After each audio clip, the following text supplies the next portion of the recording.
we're talking again about why study history. So a lot of people think history is just a study of dates, you say, and reading information of things that happened in the past. That is certainly not the case. History in the human mind is always present. The past is always present. Things that happen to you at 1 year old, 2 year old, when you were 3 years old, are operating in you right at this moment.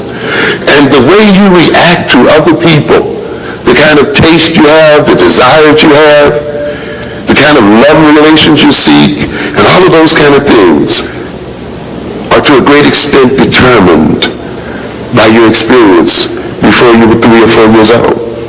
In other words, that experience, those experiences between birth and actually even in the womb itself, but between birth, 2 and 3 and 4 years old, operate right now to color your perception of other people, of yourself, to determine to a good degree the nature of your interaction with other people.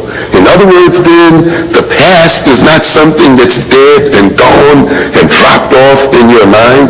It operates right here at this very moment, this very second, and it will operate until the day you die. And it's the same thing occurs in the history of a race. If you look at the history of a race, the way you look at an individual, those experiences that happened to us 200 and 300 years ago are not dead and gone by a long shot. The ways we relate to other people, many of our political goals today, many of our social goals right now, many of the things that we desire to achieve as a people come from our experience during slavery. Many of us are sitting here right now wanting to assimilate with white folk,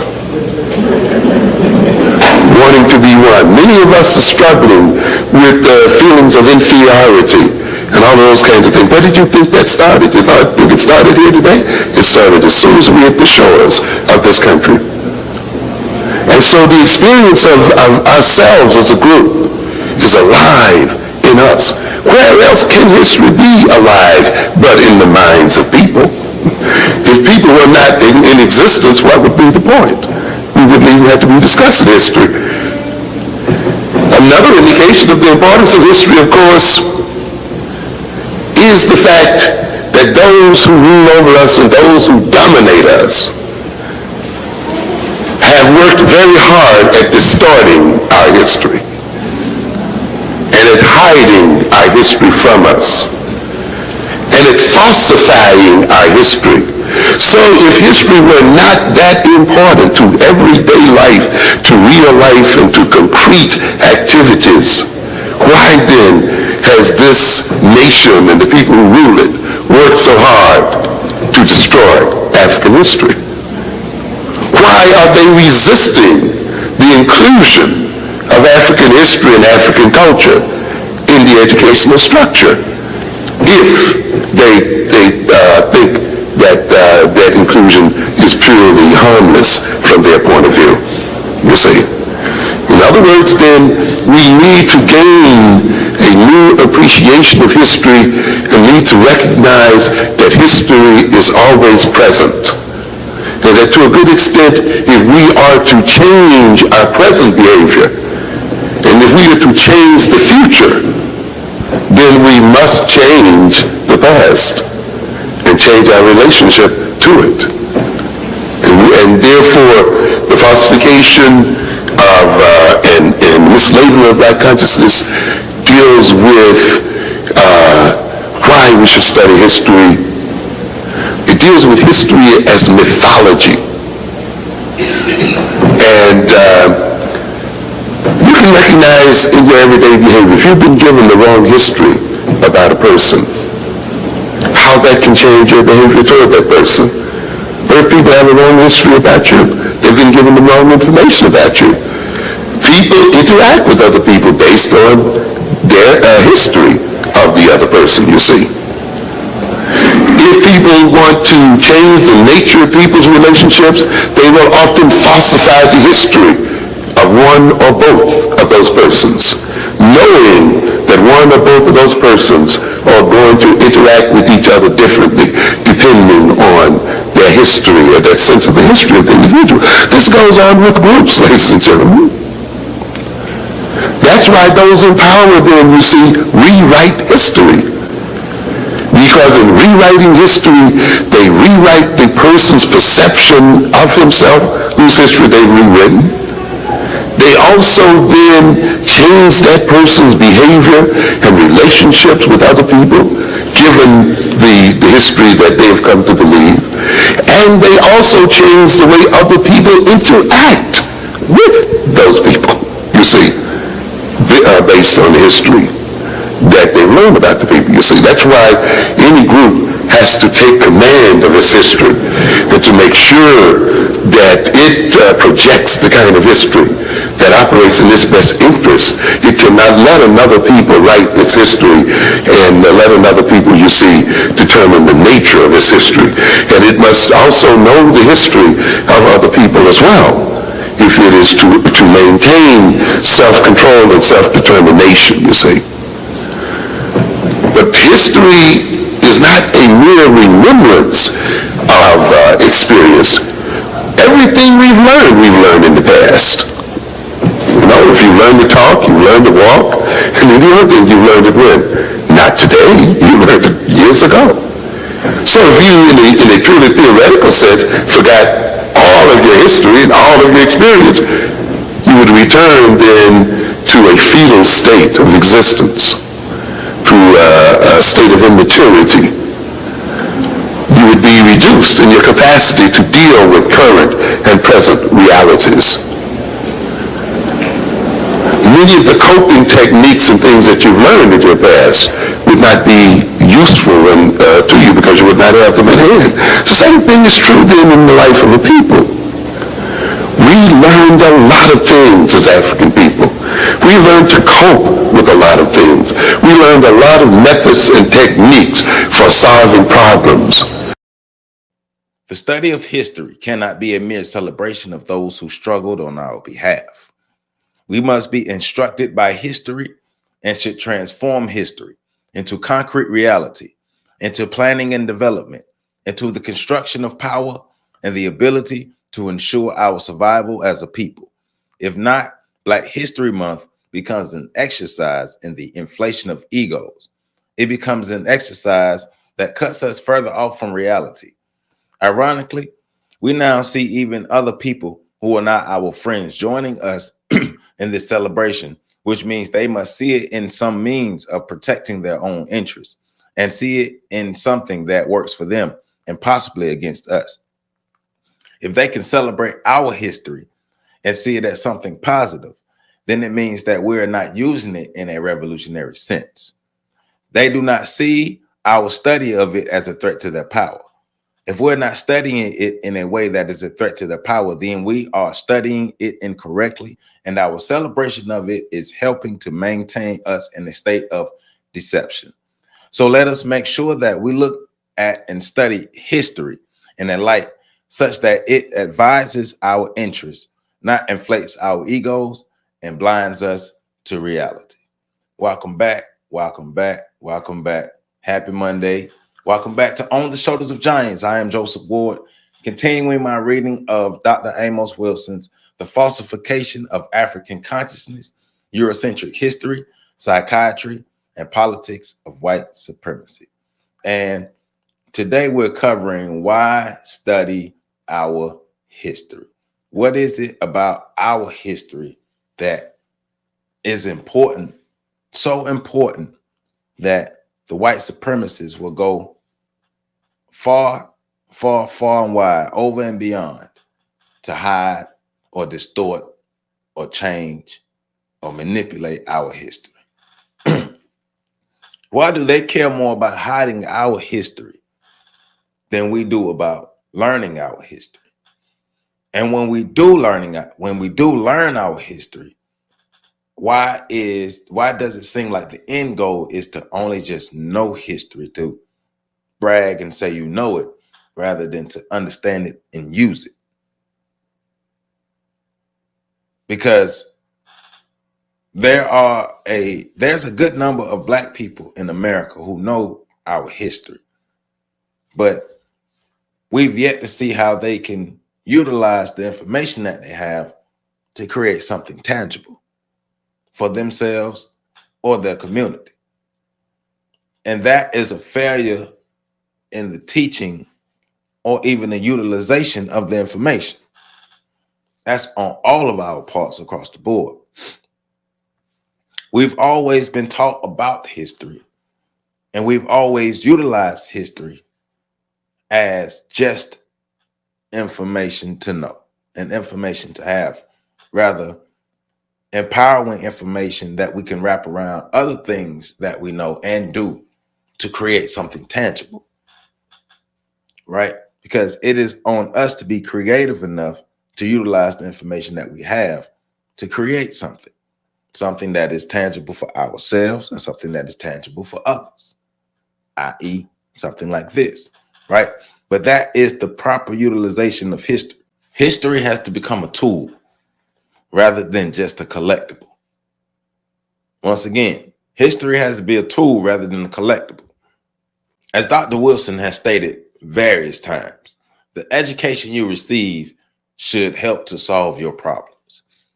And if the education that you're receiving isn't helping to solve your problems, then you have been improperly educated. So that is true for us, even in the sense of us who have spent years and decades studying the history, but not knowing how, or not even being willing to use the information in a productive fashion, rather than a collective fashion, rather meaning you collect the information just to say you have it, and you talk about the information that you have, and you might stroke your ego every now and then. We've been there. I've been there until I learned more. And what I learned is, okay, we got to do something with this information. So that's like one of the overall arcing things of this video today is why I study history, but looking at the mechanics of history and the importance of history and how history is used from the standpoint of the oppressor and the oppressed, but also how we can use this history. So we're reading from pages 13 to 22. We're picking back up at the bottom of page 14, the socio-political role of historiography. When we have an issue, we have an issue here that I call the projection and image of history. History has been downplayed in this society. History has a poor reputation. Often it is looked upon by too many people as essentially a set of dates and events. People ask, why should I study these dates? Why should I study these events? What does it have to do with today? It is as if they say, okay, it may be used to explain how some things came about in today's world, but probably we could live without it. Often, history among even many of our people, even so-called Black history itself, has been looked upon as irrelevant and unprofitable. The idea is, why study Black history? It's not going to make me money. It's not going to get me a job. What can I do with it? You should get yourself a degree in computer science, get yourself a trade. I'm not interested in Black power. I'm interested in green power. These statements express foolish concepts. When we hear them, we recognize that the individual has not seen the connection between history, power, and money. There's a direct connection between history and economics. Those who know their history, understand their history, and utilize the lessons that they've learned from history have power, economics, resources, and land. There's a reason you take a person's or people's history away from them when you want to conquer them, or when you have conquered them. You want them to assimilate into your history and your culture. Forget who they are, because that could be a puzzle piece to empower them. You should not know who you are. Your great, great, great, great grandsons will not know who you are. That's the oppressive mindset. So the mindset of the oppressed should be to do any and everything possible to make sure that we pass down our history, to make sure that the ones who come behind us know their history and understand. Look at the economic state of the African diaspora versus the economic state of the European diaspora, the Asian diaspora, the Hispanic diaspora, the Arab diaspora, the Jewish diaspora, just looking at the different groups of people, right? People who know who they are, people who know their history as much as possible, way more than we do. So history is important. History is profitable. History is tangible if used properly. History can be a tool, a mighty tool if wielded properly. All right. I often say this in regard that if there were not direct relationship between history and money, a direct relationship between history and power, history and rulership, history and domination, then why is it that the European rewrite history? Why is it that the European wants to take our history away from us? Why is it that the European wants to rewrite our history and distort it? Why is it that he doesn't want to present it at all? Apparently, the rewriting, the distortion, and the stealing of our history must serve vital economic, political, and social functions for the European, or else he would not bother to try so hard to keep our history away from us and to distort it in our own minds. Let us meditate on these issues, and I will come to and I would think we'll come to realize that there's a direct relationship between history and economics, political, and social development. History is projected in this culture as being irrelevant. I don't think by accident. Again, if it is made to look irrelevant, if it is made to look unprofitable, then making it appear so must serve some profitable purpose. When courses in college or university are apparently presented unpolitically, objectively, neutrally, they're actually presented in the most political way. We must understand that it is in the nature of this racist culture to hide its political agenda. Therefore, it presents so-called facts and information as if they have no political connections or implications. I often try to show how making something political creates knowledge and information that can be of great value. I often use the concept of the Skinner rat to show how that concept is presented non-politically in the psychology of learning, how the rat is put in a box and can only eat if it performs a particular behavior. So if it pushes a lever, it is only as a result of pushing that lever that it is allowed to eat. The experimenter determines when the rat is going to eat, when the rat is going to drink. He determines the living conditions under which the rat must survive. The rat becomes conditioned and changes as a result of the fact that the man has control of vital things in his life. Thus, we can present this paradigm in a very sterile way in terms of learning and reinforcement principles. We can write a whole book about them with graphs, arcane language, and the whole bit. So now we're getting into how history plays into our everyday lives, our everyday activities. What happened yesterday matters to what happens today. The programming we received yesterday matters to the programming that we have today. The ideas that we received yesterday matter to the ideas that we have today. So the point Dr. Wilson is getting at is history is not something that's disconnected from the present or the future. The history or the past, the present, and the future are all one and the same because you cannot have one without the other. So the moments we're creating now are going to be in the past very soon, but they will definitely dictate the future. Definitely dictate the future. So the past and the present have enormous effects on the future. If you don't understand the patterns of the past, the patterns that are within the present, and you won't understand the patterns that are within the future, and you will be behind. I often point out how a Black student can learn Skinnerian psychology better than a white student, and still, as a result of having learned it, be dumbed by it, because it is taught on a race-neutral, non-political level. But I often ask my students whether there is only one way of looking at this situation. Why not look at it politically? The rat is conditioned, i.e., it reflects the conditions under which it is forced to survive as a result of a set of power relations. So why not analyze this experiment in terms of power relations?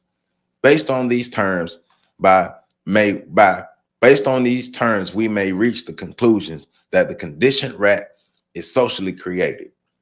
Its personality is a social creation. What it learns is the result of a power differential between the rat and the experimenter.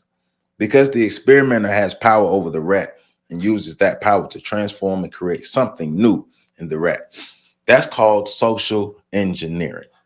We're going to socially construct the mindsets and the behaviors of the group that we're targeting, i.e., Black people, because the rats are a metaphor for Black people.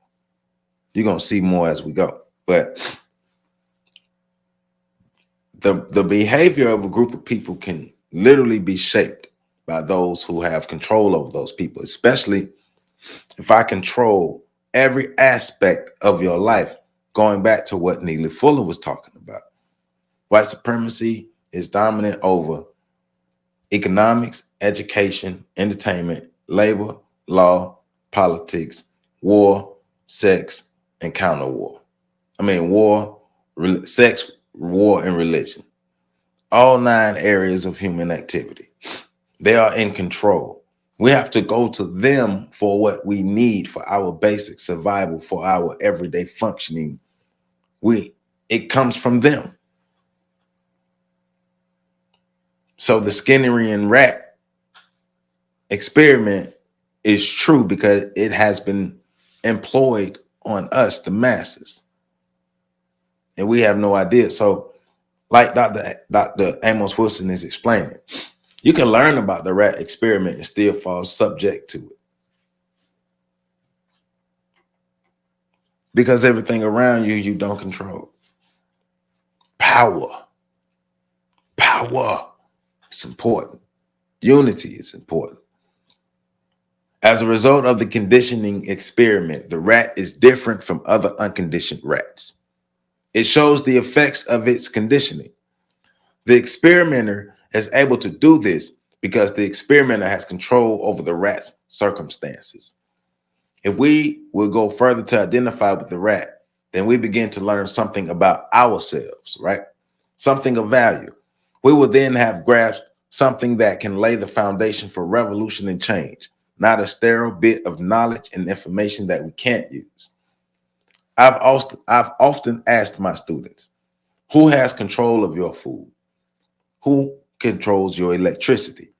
Who has control of your water, of your jobs? Who tell you what to wear when you go to work? Who tells you when you can come to work, when you leave, when you go to lunch, how to speak, how to write, how to do this, how to do that, and how these things are taught and how they are conditioned? It is by reward and punishment. You do this to get paid. You do this to get it. You don't do this, you don't get paid. You get a raise, you get docked.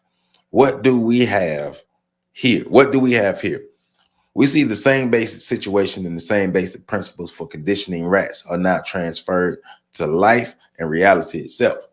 Therefore, to live in the ghetto or any impoverished area or any area where you don't have control over any aspect of your life, you're dependent on others, right? Under the power of another people is to be created by that people. To be rewarded or punished by that people is to be created by that people. What would happen if these ghettos we live in today are surrounded by a force that blocks the food and the water, cuts off the electricity and other things? What kind of situation would we be in? But even with the water coming in, the food coming in, we're still created and conditioned by the circumstances under which we live. We are living under them as a result of the exercise of the power of another people over us. Therefore, if we wish to change the situation, i.e. the conditions under which we live, then we must change the power relationships. If we are to prevent ourselves from being created by other people and are to engage in the act of self-creation, then we must change the power relations. All right.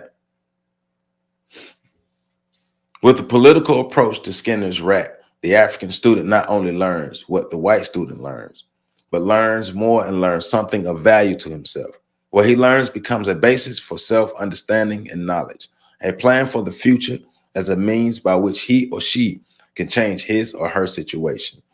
Without the lesson being taught in this way, we will have a bunch of educated people who wonder why we cannot get out of this condition we're in. We thus produce a bunch of educated people, as I have expressed before, who the more degrees they get in business administration, the fewer businesses they have to administer, who, as they go into the colleges and the Wharton schools of finance and the Harvard schools of finance and etc., find their communities being inundated by Asians and other groups. Apparently, their degrees are not designed for them to control their own economic situations and circumstances. But because the information in the course and economics are seen as neutral and non-political, the student is more radically politicized than in any other way. Right? So you are conditioned to see yourself in a specific way. We were conditioned to just collect this information and to feel good about ourselves because we know the information and not use the information. It's part of the conditioning, part of the programming, but it's our job to change the programming. That's why Dr. Wilson is giving us this information so we can fully recognize what has happened to us and do our best to change it. Now, that's why he's coming with the next set of information, or the next paragraphs and the information coming up. The African-centered approach versus the European-centered approach, right? The African mindset versus the European mindset. The reprogramming to think like a group of free people, a group of sovereign people, a group of powerful people, a group of respected people, a group of united people, changing that mindset, realizing that our history is so important to us. African people have always valued and revered their history, their traditions, and their customs. It's always been important to African people to know their history. But the European understood that because remember, they studied us. They sent the missionaries, and that's why we got to know our history. So we might need to read Destruction of Black Civilization next, but I'm just putting that out there. But missionaries were sent in to study us, reconnaissance missions, get as much information as possible, bring it back to the Europeans. Europeans came in with the whole battle plan. They knew us. We did not know them, and we still don't know them. Don't let anybody try to fool you and tell you that we know our enemy. No, we don't know our enemy. We only know what we think we know, what they allow us to know about them, because we've not committed serious study to our enemy. Not us as a whole. So that's why we do what we do. Study history. Like Dr. Clark says, study everything you can get your hands on. African-centered education recognizes that the whole of human life is a political system, and therefore it interprets its materials politically. It is through political, economic, and military action that we must change our situations. If those things are not applied in the context of our education, then we're being educated just to be servants. Educated servants. Because it is the intention of the Europeans that blacks never escape their condition of servitude. A higher education means that we will just be educated servants. Nothing more, nothing less, right? So,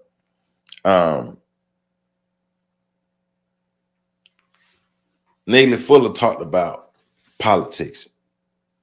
Everything we do in our interaction with other human beings is politics.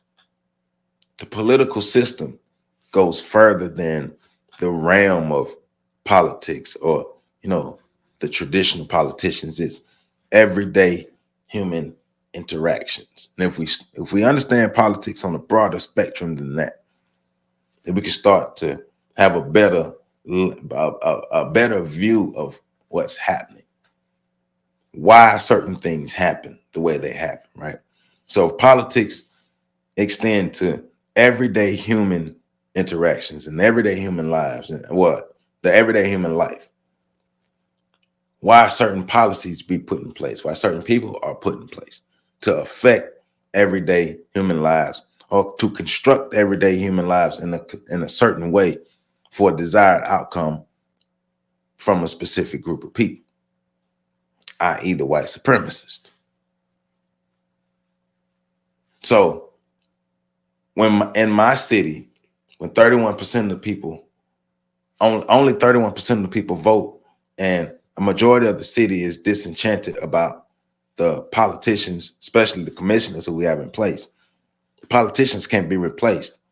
And 31% of the city shows up to vote. So we know a small percentage of that were Black people. So we're not present in the politics, which affects the politics. We have to understand the power that we have as the masses and start operating as powerless people, which is a part of the program. The African-centered mindset teaches us that we are powerful.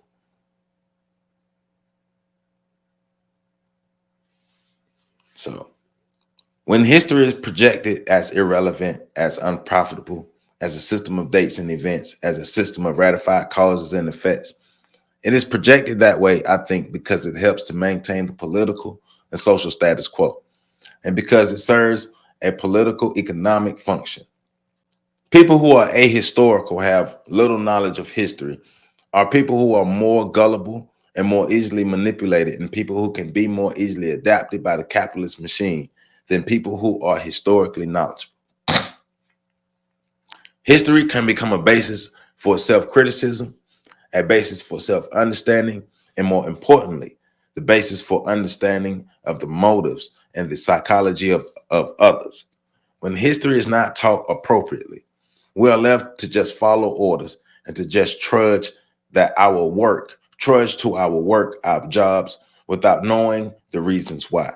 Yet trudging to our jobs has not secured our futures at all. We must recognize that merely going to work, merely studying computer science, merely going to the office is not enough. We're going to have to understand the psychology of the people who run this world. We can only understand our oppressor psychology by understanding their history. They rob us of a knowledge of history and want us to think that history is irrelevant and unimportant so that we cannot see through their deadly games. We must recognize that history is at the very center of life. As I go on, I will indeed try to demonstrate more profoundly the relationship between history and life itself. History is a roadmap. History leaves breadcrumbs. He's right. Studying the history of your enemy gives you a good understanding of the psychology of your enemy. What has European history told us? What has American history told us? Warfare, domination, power, control. But if we actually study history in itself, the history of the world, we will see that's how human beings have always been. Now, some take it to a whole nother level than others. But domination and control has always been a goal of humanity. That's how empires expand. That's how kingdoms are built. That's how kings are crowned. There's no exception of civilizations of groups of people that escape this. But we must understand the reality of the world and the people that we exist in and we exist around. If we refuse to understand this reality we live in, No other reality is even possible to happen because we can't even master this. We don't even know it. We want so bad this ideal world to exist and just overlook the actuality of what's happening to us right now because we don't know our history and we refuse to learn it. And if we do learn it, we don't understand it enough to utilize it. We don't understand it enough to grow from it, right? We don't know enough about our history. We don't care enough to know about our history, which is sad. And it's one of the reasons why we're still in the position that we're in. Last week, we talked about repeating history. This week, we're talking about us just not even being interested in it because, hey, the revolution don't make no money. History don't make no money. History ain't profitable, especially Black history, because don't nobody care about it. But they try to hide it. Not try to hide it, they hide it. A lot of times they hide our history in plain sight right in front of us. I will show that our ignorance of our history has a different outcome for the Europeans' ignorance of their history. We must also recognize that history is not only written in books, but history is contained in every facet of life. We are interacting in the context of history right at this very moment. This church, this building is a historical event that represents historical evolution. And inside this historical structure, people's minds and bodies are changed and created. History is everywhere written in the streets that we walk down, in every building, in every highway, in every yard. Everywhere we go, it's there. It's shaping, it's transforming, it's creating, it's blocking, it's constructing. So even though the European may stop reading his history in the books, the history of the European is still fine and dandy and operating everywhere we turn and every place we go. In fact, one of the reasons why it may have been reduced in terms of history books per se is because it is written everywhere we see. It is inextricably linked and wrapped into every situation, circumstance, and event of life. We study math and we think that it originated in Greece. It is usually introduced that way. We get the Pythagorean theories and the Ulyssian geometry and Boolean algebra and other European names spread throughout mathematics. The names and concepts of who first discovered it are history, images being projected. We're not learning just neutral science and mathematics. European history is inculcated right in their study. Every course we go into is intertwined with European history. We can't escape it. So simply because we don't show up in some class that calls itself the history of Europe, don't think we're escaping European history, not by a long shot. In every discipline we study, in the college, university, school, we're going to run into European history. It is intimately intertwined with all disciplines. It is intimately intertwined within the fabric of American life, within the fabric of America. The European history, American history, white supremacist history is all around us. It's embedded in the countries and the lands and the societies and the cultures. It is because of the European history, the history of the European, that we are here doing what we're doing. So by proxy, we all learn American history just by existing in these European environments behind enemy lines. By proxy, we learn European history. By proxy, we learn that they are dominant and we are under them. But if we ever learn something different and actually utilize it, because they're supposed to teach us that.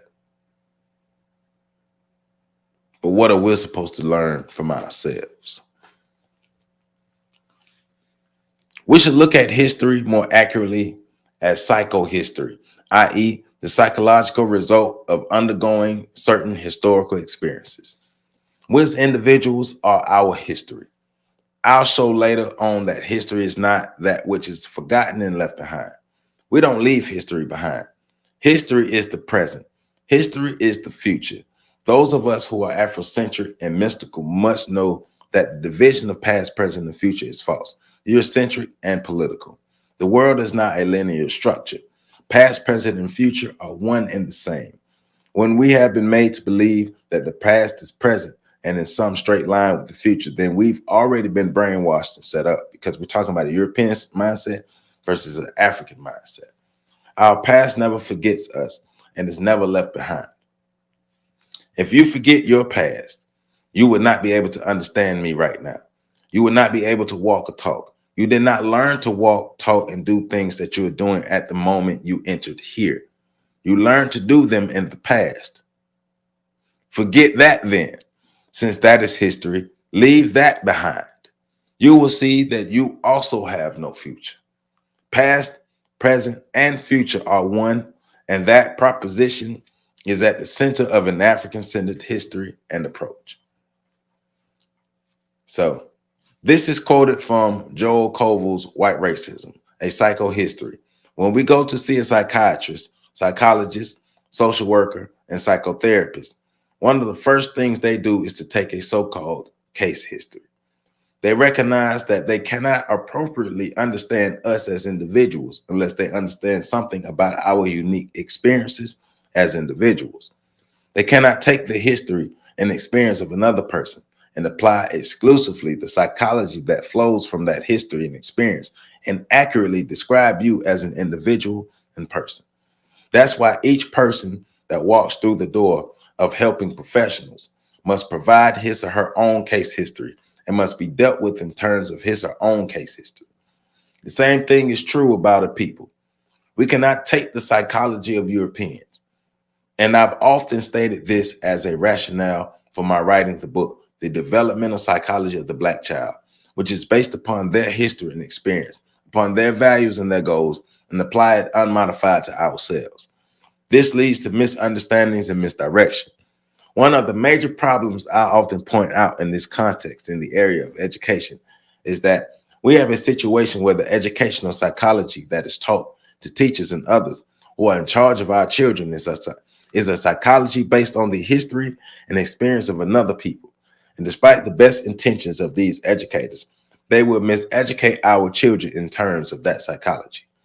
To a very great extent, the problem with the education of Black children, the crack epidemic, and all these other things we complain about day in and day out are the result of a psychology that flows from a particular type of historical experience. We have a school system that is based upon the psychology of white children and white people. We're trying to educate our children in that system. They are bound to fail. The very structure of that educational system itself is based upon a white model, and therefore it has a built-in failure mechanism for us one way or the other. So the psychology of the oppressor versus the psychology of the oppressed. The psychology of the oppressed leads us to believing that our salvation is within the power structure, the white supremacist structure, versus the mindset of, or the psychology that our freedom, our liberation is within our self-sustaining abilities. So the psychology is warped because of the conditioning. The psychology is warped because of the education. The psychology is warped because of the environment. Everything is geared to employ the white supremacist structure to new heights. And everything is geared to keep us at that oppressed state, at that depressed state, keep us suppressed, repressed, and any press you can think of, full press, right? Whatever, bench press. So he goes on to say, we must develop a psychology for our children based upon our own history and experiences. It is only then that our pedagogical and educational approaches will be in line with their personalities. Only then can we move our children forward to fulfill our needs and desires as a people. If we wish to understand ourselves in which to understand other people's psychology. We must understand that our history and their history, we must be very clear about this matter. For us to come to understand ourselves as individual units, we must ultimately come to understand not only our own personal history and experience, but the history and experience of our people, since they overlap and are connected. Therefore, it is through studying the history of our people that we come to understand ourselves as individuals and as a people.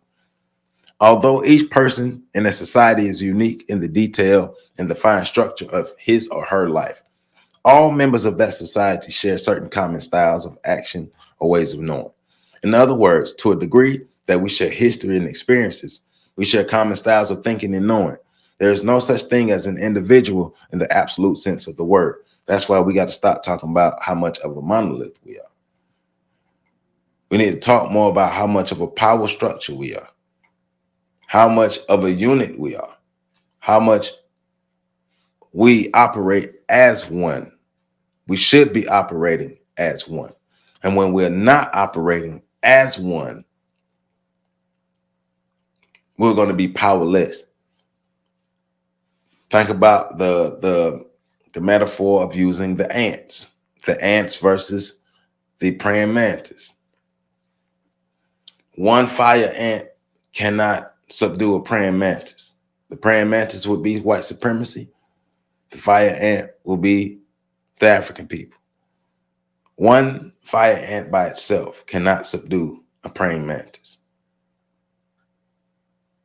But a colony of ants working in unison can destroy not only the praying mantis, but other animals and other creatures much larger than themselves by working together. So the seemingly insurmountable task can be conquered working together. But they know what they're supposed to be doing. We don't know what we're supposed to be doing.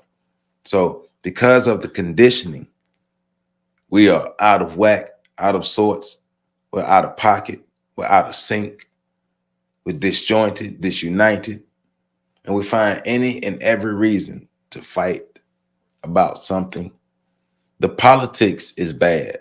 The everyday politics is bad, as well as the politics that shape our society, our structure is bad. We don't control anything.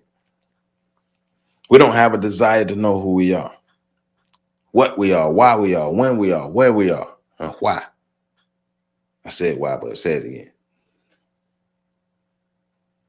So we suffer from it, but that can change. And it needs to change. It has to change. We're in a dire situation. We have no time to think about things and operate the same way we did 30, 40, 50 years ago. We have no time to sit and ponder. When are we going to take proper action? Take proper study to take proper action. Understand what is actually happening to us. What has actually happened to us. If I don't know my past, then I don't understand my present, then I can't see my future. And I will remain oppressed. So that's the Falsification of African Consciousness, pages 13 to 22. And we're going to go from 22 till about 40 or 42 for the next video. So we're going ahead and get deep into this book. So just know this video was pages 13 to 22. And next video will be maybe 22 to 42. So like I say, want to go ahead and move forward. But I want to move through this book, but not too fast. I want to sit and digest this information in this book because I'm loving what I'm reading so far. I'm loving what I'm reading so far. You know, Dr. Amos be going in. They stole our history for a reason. They distorted our history for a reason. They conditioned us to be ahistorical. That makes us more gullible. I like that he said that. So study, not to just stroke your ego to be an intellectual masturbator, but study to be empowered. Study to know. Study to know yourselves and study to know your enemy, to become better, stronger. So as a group of people, we can have power that we could do for self and not be totally dependent upon our oppressors, because that dependency allows them to shape our realities for us. Hey, I'm Joseph Ward. Make sure y'all like, comment, subscribe, share. Remember, this is still on the shoulders of James. The name of the channel may be Debate News, but this is still on the shoulders of giants, and it will be changed ASAP. Love you all. Make sure y'all catch the next video coming up.